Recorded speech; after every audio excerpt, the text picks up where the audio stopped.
रात काली और ठंडी थी। हवा भूखे भेड़िए की तरह गरज रही थी। पुराने घर की खिड़कियों पर बारिश कहर ढा रही थी।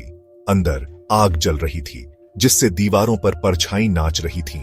एक जवान लड़की माया आग के पास बैठकर किताब पढ़ रही थी।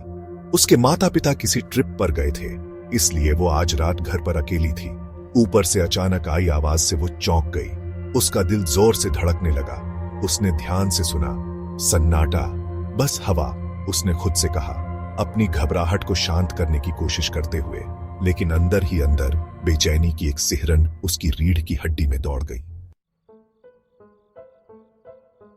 माया ने अपनी किताब पर ध्यान केंद्रित करने की कोशिश की, लेकिन बेचैनी की भावना बनी रही। हवा उसका नाम पुकारती हुई प्रतीत हो रही थी, जिससे उसकी रीढ़ में सिहरन दौड़ रही थी।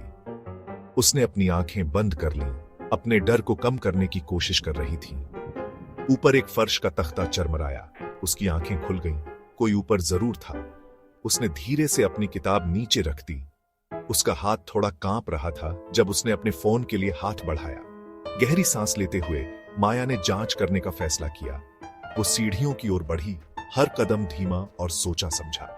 घर अब ठंडा लग रहा था। हवा में एक अनदेखी खतरे का एहसास था। जैसे ही माया धीरे धीरे सीढ़ियां चढ़ी, हवा के एक ठंडे झोंके ने ऊपर कहीं एक दरवाजा बंद कर दिया। वो चौंक गई। उसका दिल कानों में धड़क रहा था। परछाई उसके चारों ओर मुड़ती और तड़पती हुई प्रतीत हो रही थी। उसके डर का मजाक उड़ा रही थी। ऊपर पहुंचकर उसने उसे देखा। दालान के अंत में चांदनी खिड़की के सामने एक लंबा साया। उसने एक लंबा कोट पहना हुआ था। उसका चेहरा परछाई में छिपा हुआ था। तुम कौन हो? माया फुसफुसाई। उसकी आवाज कांप रही थी। वो आकृति घूमी और एक पल के लिए माया को लगा कि उसने लाल आंखों की एक जोड़ी देखी। तुम्हें यहां से जाना होगा, अजनबी ने कर्कश स्वर में कहा। उसकी आवाज धीमी, खतरनाक गुर्राहट थी।